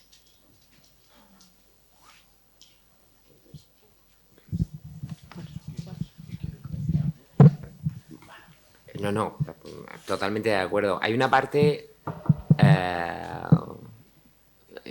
hay que llamar a una parte de la rebelión, a la rebelión académica, que es exigir, reclamar, pero lo que luego hacer un ejercicio de insumisión académica en cada uno de los sitios donde se pueda, para que este tipo de cosas permeen el funcionamiento, el conocimiento de nuestros estudiantes. El ámbito mío es el ámbito de la universidad, pero el ámbito también de la enseñanza media con mi hijo, llamo a la insumisión académica, ¿no? Porque los currículums que estamos enseñando son eurocéntricos, decimonónicos y absolutamente adoctrinadores de una ausencia total de pensamiento crítico. Por lo tanto, si no nos dejan, vamos a tener que hacerlo a pesar de que no nos dejen. Hay que ser insumiso académico. Hay que hacerlo donde se pueda. Tampoco pido héroes. Tampoco hay que ser... No, yo entiendo que hay mucha gente que no lo puede hacer. Pero allá donde lo podamos hacer hay que ser insumiso académico. Yo pienso que maestros que sean insumisos los hay. El Departamento de Enseñamiento de Cataluña, en los centros públicos, ha prohibido que se habla de Palestina. ¿No? Hay maestros que hablan del problema de Palestina en algún centro público. ¿Qué esperanza tenemos? Yo lo hago en clase y la reacción hace 2 años fue que parte de la bancada de mis estudiantes en una asignatura en la Facultad de Filosofía y Letras de la Universidad de Granada se me levantó y me llamó terrorista y asesino. Y yo solo dije, hoy vamos a hablar del problema de Oriente Medio, punto. No mencioné a Hamás, no dije nada de eso. Dije, hoy vamos a hablar del Oriente Medio. Y se me levantó una parte de la banca y me dijo, terrorista asesino. O sea, esa es la realidad. Con lo cual no pasó nada, yo seguí hablando, claro. Seguramente tienen una razón mucho mayor para hacerlo en ese momento.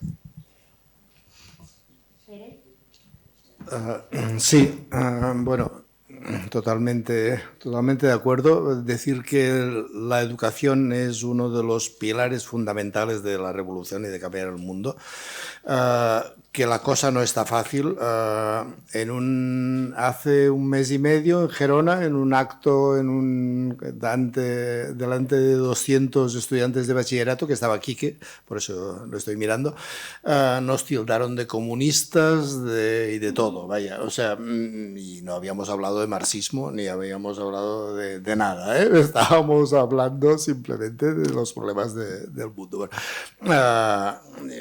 Bueno, hay un tema importantísimo y que liga con lo que comentabas ahora, que es la educación tendríamos que conseguir que la educación realmente hiciese emerger el espíritu crítico de todos los jóvenes y las jóvenes. Es absolutamente fundamental en este momento de informaciones falsas y de no informaciones, ¿eh? O sea, lo de la prohibición de hablar de Palestina es algo que, en fin, que clama al cielo, pero hay muchísimas más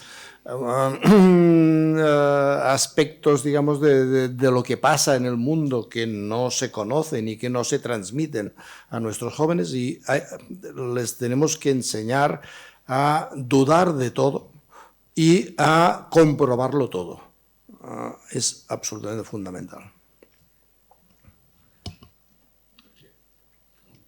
Nuria, pero aquí tenías la palabra antes. Querida, la de la última fila.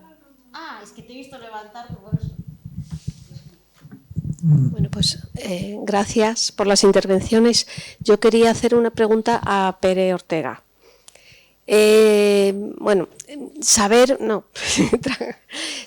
un poco las emisiones a nivel europeo, si también hay otras organizaciones haciendo seguimiento de las emisiones, si están pidiendo más información, o sea, digamos, como si encontráis algún apoyo en otras organizaciones de fuera del Estado español o no, o estáis en solitario, digamos.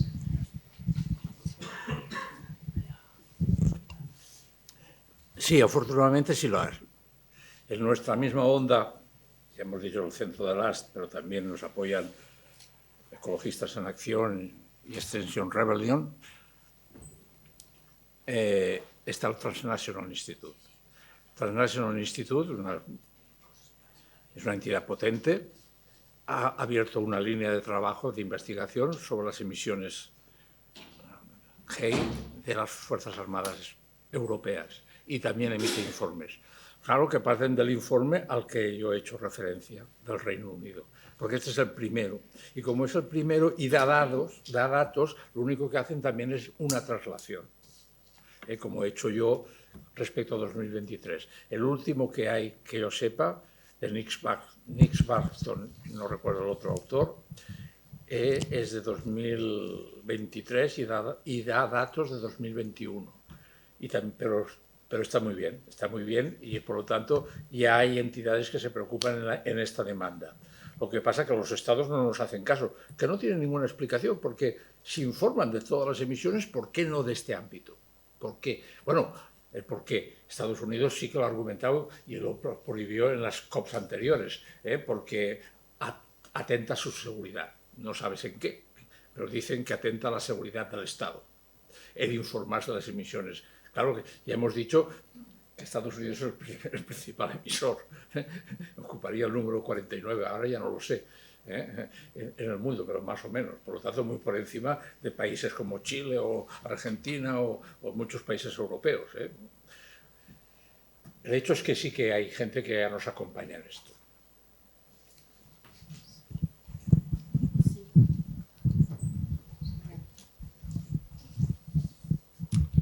Bueno, pues muchas gracias.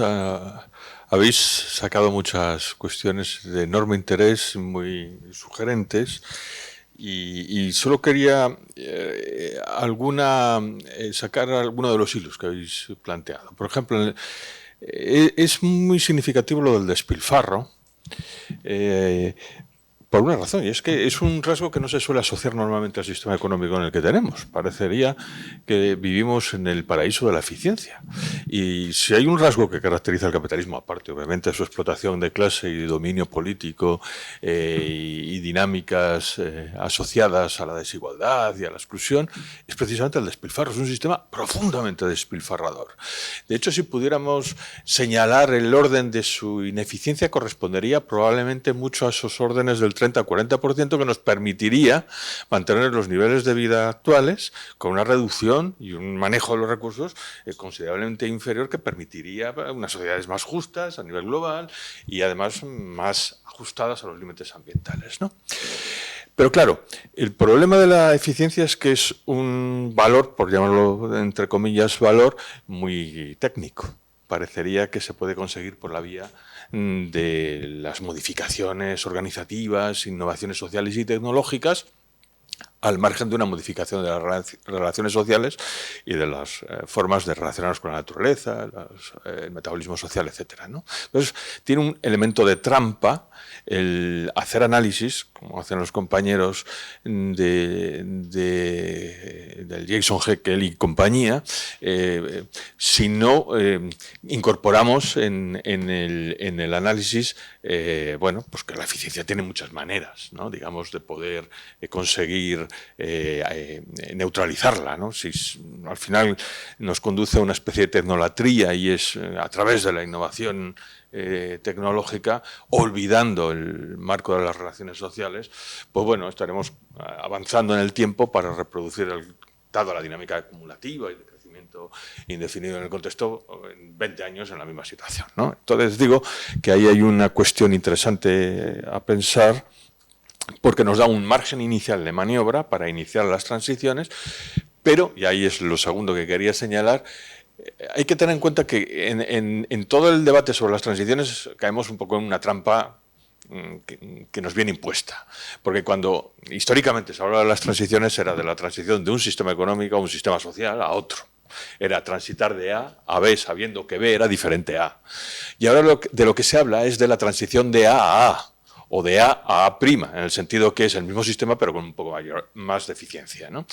Y esta es la trampa de las transiciones, ¿no? Es decir, no es las viejas transiciones a las que estábamos acostumbrados a pensar, sino que es una transición para llegar al mismo sitio, en términos de conseguir una mejor eficiencia que nos dé un poco más de tiempo para seguir encontrándonos con los mismos problemas, ¿no?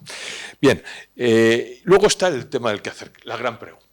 La planteas tú, Antonio, y te decantas por una manera de la que estoy completamente de acuerdo, pero que me resulta necesaria su complementación, ¿no? Es decir, la frase que dijo Galeano de mucha gente pequeña en lugares pequeños haciendo cosas pequeñas puede cambiar el mundo, yo digo, está bien siempre y cuando se añada algo más, porque por sí misma no es la solución.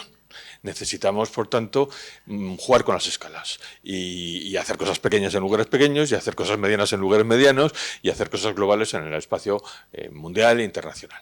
Y claro, la clave de todas estas historias es ponerlas en relación, las redes.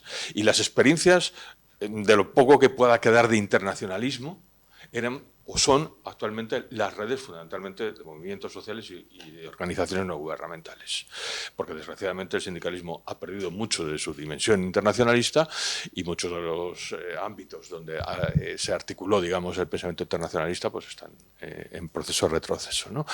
Pero yo creo que la clave es la relación entre todos los ámbitos, desde el más cercano, donde todo es abarcable, podemos construir sujeto y nuevas subjetividades capaces de poder transformar aquello que es abarcable y en el que nos movemos, mejorando sustancialmente las condiciones de la vida de la gente.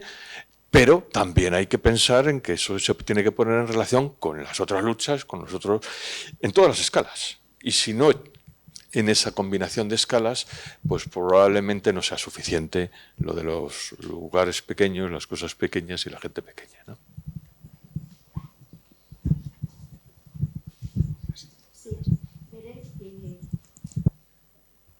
Sí, a ver.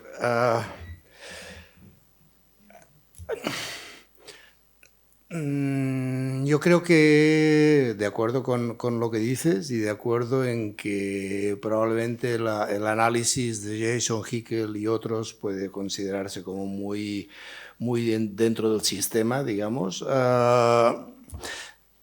Pero por eso, bueno, yo creo que nuestro trabajo va un poco justamente a no pensar dentro del sistema, sino pensar en algo. O sea, aquí hablamos de que estas tecnologías son, o deberían ser, postcapitalistas, postcoloniales, postmilitaristas y postmasculinistas.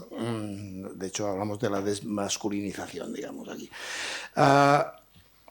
Son herramientas para otro mundo que es postcapitalista. No estamos hablando de este mundo, no sabemos cuál va a ser, pero lo que sí voy a...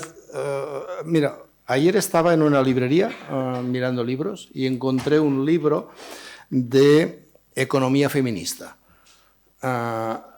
Y pensé, no lo compré, estaba allí, pensé, la gente que escribe ese libro no sabe que para conseguir lo que quieren necesitan tecnologías feministas, porque necesitan herramientas. O sea, no existe una nueva economía, una economía postcapitalista sin herramientas postcapitalistas. Y ahí están donde podemos responder a estas preguntas. Son otras tecnologías distintas, pero digamos no son las actuales, ¿eh? Por tanto, ¿transición a qué? Pues transición a un mundo que sea postcapitalista, postmilitarista, postcolonial, y evidentemente esto es una utopía, ¿no? de visión de humanidad. de toda la humanidad, quiero decir, global de la humanidad. Se me ha ido lo que quería decir. Bueno, igual, no sé. Simplemente un último comentario sobre lo que decías de la importancia de las relaciones y las redes. Las redes están totalmente también mediatizadas en este momento, y lo que se defiende desde distintos ámbitos, entre ellos, otra vez desde esta ciencia silenciada y tal, es volver a los orígenes de las redes en Internet. En los orígenes, Internet era un sistema público con además muchas salvaguardas para la gente. Internet ha sido captada y cooptada por los intereses privados, digamos. Entonces, una de las cosas que se pide para este gran sistema de relaciones interpersonales a nivel global es que los sistemas públicos obliguen a sacar la pata a los negociantes de todo el sistema de redes sociales y de Internet, y se vuelva a la Internet inicial, que era una Internet para las personas. Evidentemente, digamos, hay muchos objetivos que pueden ser más o menos positivos, pero rápidamente está el negocio que los va fagocitando, ¿no? Y tenemos que ir cortándole las alas a este negocio. No sé si he respondido. Bueno, dos cosas. Una sobre lo de despilfarro. Hace poco estaba trabajando para un proyecto docente con colegas mexicanos y estaban mirando las estadísticas, por ejemplo, de comida tirada a basura, desperdiciada, ¿no? Y miraba las estadísticas de América Latina, de entidades oficiales nada dudosas, y es curioso que los índices que daban eran muy parecidos a los índices de los países europeos. Por tanto, el sistema agroalimentario mundial es un sistema mundial, entonces tiene un despilfarro muy bien organizado, entre comillas, lo de muy bien organizado. Y luego lo de la escala, te lo acepto, evidentemente estoy totalmente de acuerdo, pero tenemos un problema, y enlazo con lo que él planteaba antes en las 4 estrategias, ¿no? Creo que las estrategias, como lo identificaba, ¿no? Y era lo local, la proximidad, los cuidados, la recomunalización. Por tanto, cuando no juego a Galeano, hablo de lo pequeño, es que tenemos que generar espacios exitosos, espacios de contagio para generar un buen mecanismo de acompañamiento. No discuto, y evidentemente estoy de acuerdo, que hay que generar espacios de transformación a diferentes escalas.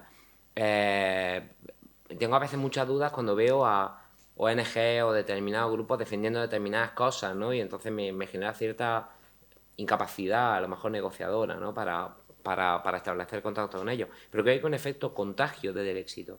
Y ese contagio es mucho más fácil cuando trabajas en proximidad, en cercanía, en localidad, porque eso va a viralizar ese éxito. Y a partir de ahí no discuto en ningún caso la escala, ¿eh? Es una cuestión probablemente más de estrategia, ¿no? que de disenso, ¿no? en ese tema. Y algo que se quedaba antes en lo que estábamos planteando, en lo que estábamos hablando, era entender que cuando hablamos de una ética biocéntrica tenemos que entender, o podemos plantear que debe existir una ética que tiene que ver con quienes no tienen agencia, y lo planteaba ayer Valeria con el tema del derecho de la naturaleza. Humanos, no humanos, plantas, animales, hongos, ¿no? Una trenza de hierba sagrada, ¿no? El libro, ¿no? Pues tenemos que pensar en esos que no tienen agencia, tienen que tener agencia, porque la idea de transformar, romper con esta perspectiva antropocéntrica, tenemos que generar ese espacio donde los seres que no tienen agencia estén jugando con agencia dentro del modelo, ¿vale? Y ya está, lo dejaré. Muy bien. Sí, Beatriz. Muchas gracias a los tres por las intervenciones. Pera, Brunet, últimamente hemos coincidido mucho, siempre me gusta mucho escucharte y siempre tomo muchas notas. Tengo muchas ganas de descargarme este documento de tecnologías feministas. Antonio Ortega, me quedo fascinada con esta idea de las paces ambientales con Z de las mujeres de Antioquía. Me lo voy a apropiar con cuidado y con respeto, si me lo permites.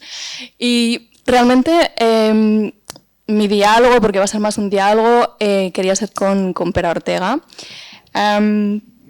Tengo varios comentarios y luego 2 preguntas. Voy a intentar ser breve. Sobre el concepto de antropoceno, creo que es un concepto súper interesante.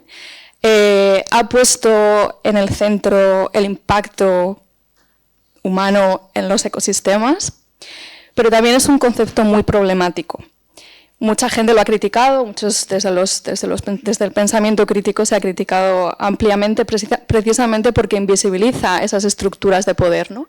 Y universaliza las responsabilidades que quizás no sean de todos los seres humanos, que no se puede universalizar a la humanidad, sino que sean de estructuras concretas, específicas, llamadas capitalismo, patriarcado, colonialismo, etc. Con lo cual, su capacidad transformativa, como con este giro epistemológico que decíamos, ¿no? de argumento o ir en contra del argumento hegemónico, me parece un tanto reducida y problemática. Lo dejo ahí para el debate. Después, sobre la cuestión de investigación para la paz, yo estoy de acuerdo. Yo muchas veces también hablo de que la investigación para la paz no siempre se ha hecho cargo de cuestiones ambientales, y al revés, las cuestiones ambientales muchas veces no se han hecho cargo también de las cuestiones de paz. Pero creo que hay un poco de generalización que no sé si es del todo correcta. Y de nuevo insisto en que yo también uso esta idea. Porque precisamente los peras sabéis muy bien, en el contexto del Estado español, el movimiento pacifista nació muy vinculado al movimiento antinuclear, que tiene evidentemente muchas consecuencias ecológicas. También el movimiento de feminismo pacifista en el Estado español y en otros contextos, hablábamos ayer de Greenham Common. Por tanto, creo que tenemos esa responsabilidad de visibilizar esa tradición que, aunque no hayamos llamado paz ambiental, creo que sí que estaba implícita en el movimiento pacifista. Esto como diálogo, y ahora dos preguntas más concretas. Sabes que me interesa mucho el tema de las emisiones militares, lo he tratado bastante. Desde el WILF lo hemos trabajado mucho, sobre todo a nivel internacional, no tanto en nivel del Estado español. He participado mucho en estas campañas, estoy pendiente de todas las actualizaciones, que son muchas.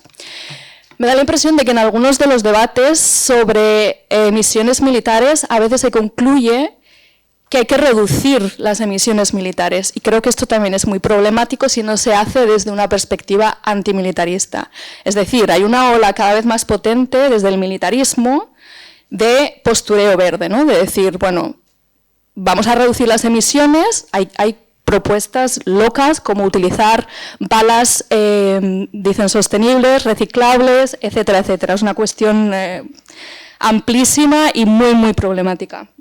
Y quería preguntarte cómo, desde qué perspectiva antimilitarista lo hacéis desde el DELAS, precisamente en contestación a estos discursos de postureo verde desde el militarismo. Y la segunda pregunta es, cuando en el grupo de paz ambiental nos comentabais al principio que estabais trabajando en este informe, que queríamos presentarlo al gobierno y demás, el contexto era similar en el sentido de que el rearme no se ha producido en los últimos meses o días o semanas, pero es verdad que la narrativa del rearme es mucho más fuerte ahora que el año pasado o que hace unos meses. Entonces quería preguntarte qué estrategias estás utilizando, o desde el DELAS, para contestar estos argumentos cada vez más militaristas. A mí me cuesta mucho como pacifista y pacifista ecologista feminista, en mi círculo, pues no sé, como revalorizar este argumento antimilitarista. Parece que cada vez más gente que yo consideraba pacifista pues está más y más metida en esta narrativa militarista y securitarista, y quería saber cómo lo estáis planteando desde el DELAS. Gracias.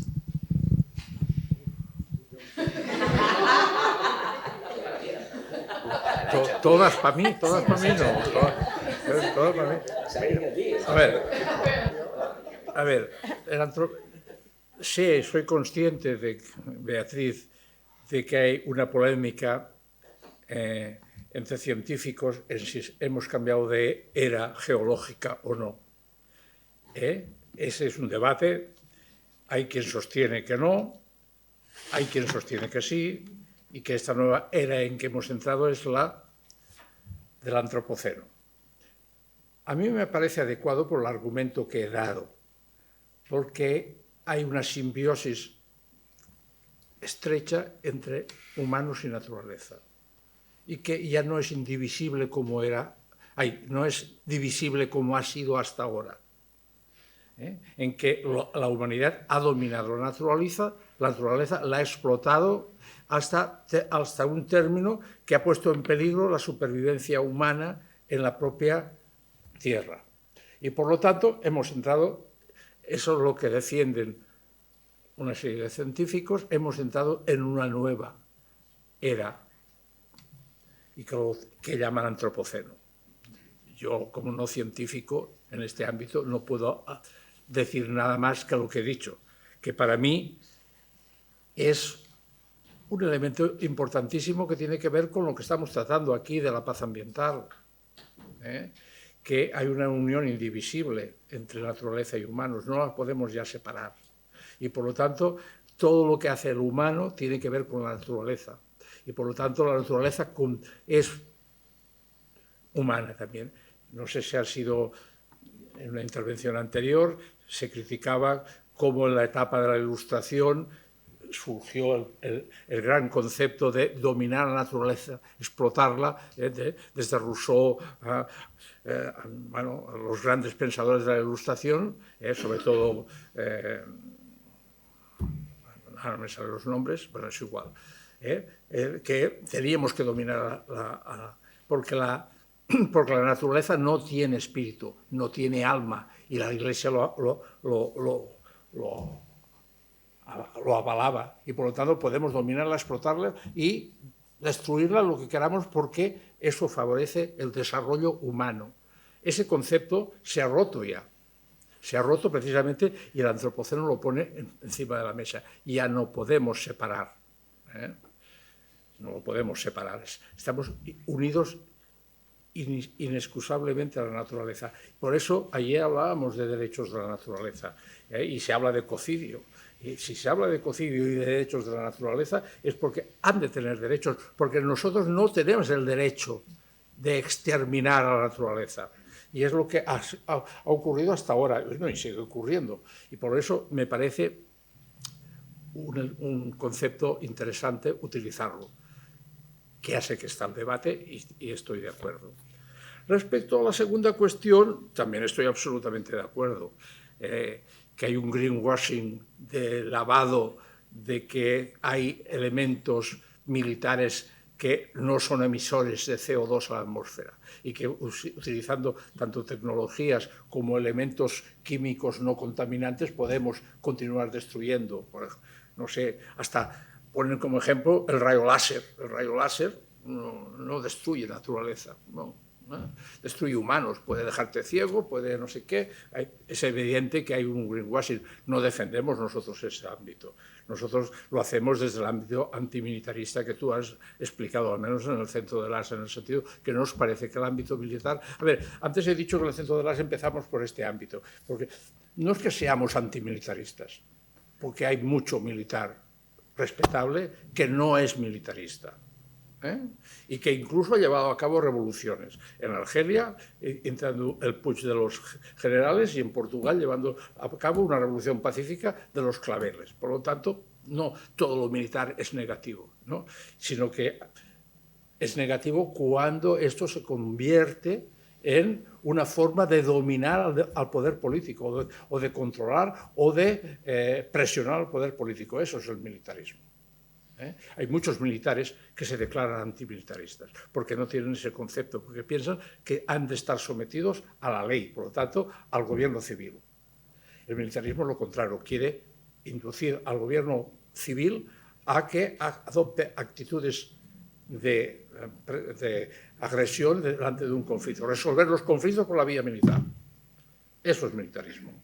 Por lo tanto, nosotros empezamos precisamente en este ámbito del desarme. Hablábamos mucho y seguimos hablando de desarme, porque el mejor camino para construir la paz entre Estados es buscar equilibrios en el ámbito militar que hagan posibilidad de que haya un mínimo de denominador común entre Estados que posibilite que haya una convivencia en seguridad, y por eso hablamos también de seguridad compartida, que es lo que deseamos que hagan nuestros gobiernos europeos de la Unión Europea frente a la crisis que ha abierto la guerra de Ucrania con Rusia.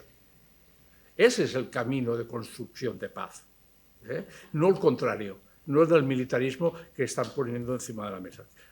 Bueno, disculpa, me he alargado demasiado. Pere, vols dir alguna cosa tu, no? ¿No? ¿No quieres añadir nada? ¿El greenwashing es lo que preguntas? Hombre, tú... No sé, sobre el greenwashing decir que justamente la cosa va al revés, digamos. Yo claro, o sea, tenemos pocos datos, ¿no? Pero una de las consecuencias del secretismo en no revelar las emisiones del sistema militar es que permite generar sistemas de combate mucho más agresivos con el medio ambiente, utilizando muchísimos más combustibles fósiles, digamos, porque evidentemente el objetivo en un combate es llevar la máxima destrucción al enemigo. La máxima destrucción al enemigo se lleva con la máxima potencia y, por tanto, con el máximo uso de combustibles fósiles. Entonces, bueno, aquí hay toda una, o sea, digamos, una cosa es la comunicación del greenwashing y la otra es la realidad, ¿no?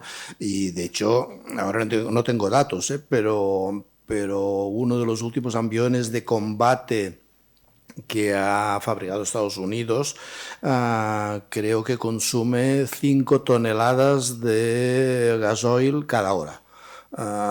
Entonces, bueno, en fin, sin comentarios, o sea, no es el avespino de... ¿no? Y no sé, ¿cómo cambia el discurso con la narrativa actual de belicismo en Europa? Bueno, yo creo que en fin, lo que tenemos que hacer es continuar con nuestros argumentos, que son los mismos de siempre. O sea, el argumento de que no son parte del problema, sino que de la solución, sino que son parte del problema. El argumento de que están calentando el planeta y están generando muchísimas emisiones. Y el argumento de que, lo siento, necesitamos su dinero para hacer otras cosas. La sociedad no necesita estas soluciones que nos sirven, sino que necesita para otras cosas este dinero. Antonio, ¿quieres comentar algo? Sobre greenwashing. No, yo... una de las cosas que lo hemos comentado estos días en conversaciones privadas, justamente un reto que tú planteas es... ¿dónde está ahora mismo nuestra capacidad de comunicación? ¿Cómo somos capaces de transmitir? Porque ahora mismo estamos frente a un muro. Emitimos y rebota. No llega. Entonces, ¿cómo romper eso? Eso y en otro tipo de temas, ¿no? Es cómo transmitirlo. Tú lo dices. Mi entorno más cercano, gente nada dudosa, ahora mismo ya dudosa, ¿no? Y tú dices... Si el cerco se estrecha tanto, es muy complicado de manejar, ¿no? Entonces yo creo un ejercicio de reflexión es cómo hacer para que los mensajes que queremos transmitir lleguen. Y para mí es un dolor diario, porque no sé cómo hacerlo. Yo creo que ya vamos finalizando, tendríamos que incorporar también en nuestras agendas, además de las propuestas y reivindicaciones de las políticas públicas de paz, las economías de paz, las poéticas de paz. Es decir, cómo hacemos esa transmisión, ¿no? Y yo creo que de las cosas que se han apuntado hoy, destacaría de Antonio, ¿no? La mención también a la memoria, a la identidad y al territorio desde los diálogos topológicos, ¿no? Que nos hacen pensarnos en relación, pero también como materia de conocimiento. Y cuando digo conocimiento no me refiero al conocimiento ese único o hegemónico en que entendemos, ¿no? Sino esas distintas fuentes epistemológicas que han ido saliendo a lo largo de estos 2 días, ¿no? Que podrían ser también incluso hasta el conocimiento del cuerpo, todo lo que tiene que ver con las intuiciones, ¿no? Entonces, cuerpo, memoria y territorio son materia de conocimiento. Me ha encantado lo de la insumisión académica. Sí, yo creo que hay que hacer quiebras simbólicas por ahí. De Pere Brunet yo destacaría algo que nos vamos olvidando casi siempre, incluso en estos diálogos, que es la mesura. Ya nos hemos sobrepasado de tiempo, pero ha merecido la pena porque no sé si era hasta la 1:30, entonces ya pido 1000 disculpas, porque vamos, aquí pido 1000 disculpas, pero la mesura creo que es un término que deberíamos de rescatar todas las mañanas cuando nos levantamos, en nuestras acciones y en nuestros también propósitos, ¿no? Y también ha mencionado una cosa muy importante, que es pensarnos desde los márgenes, es decir, un poco cuestionar esa centralidad, ¿no? Yo como, ¿no? Entonces esas miradas desde los márgenes que además dan mucho movimiento y dinamismo, y eso es necesario, ¿no? No algo solo fijo, abstracto, estanco, sino todo eso. De Pere, pues bueno, el señor de las cifras, madre mía, pero está bien manejar. Pero está bien manejar todo eso porque bueno, porque también si las tenemos, las damos, y esto forma parte, a ver cómo hacemos ahora poéticas para transmitir todo eso, ¿no? Y también un tema muy importante, la exigencia de rendición de cuentas, que es una de las responsabilidades de nuestros estados de derecho, ¿no? Y a las organizaciones no gubernamentales, se nos exige, que está muy bien, ¿no? Porque hay manejo de dinero público de por medio, pero esa misma rendición de cuentas, y no solo económicas, sino también políticas de responsabilidad, es necesaria. Entonces, pues bueno, yo aquí cerraría agradeciendo a Pere Brunet, a Antonio Ortega y a Pere Ortega. No me he liado, porque hay dos Peres y dos Ortegas, y sobre todo agradeceros a todas vosotras por la riqueza de este diálogo, a todos vosotros. Y tendríamos que pensar estas jornadas también, más de primero empezar con todo diálogos horizontales, que es de donde salen un montón de cosas, ¿no?, interesantes, y bueno, pero que ha estado bien. Siento haberme excedido media hora más, lo sentimos, ¿no? Pero bueno, ahí también había mucha abundancia en el buen sentido de saber, ¿no?, y conocimiento que está bien que compartamos. Eskerrik asko, denoi, muchas gracias, monte gracias.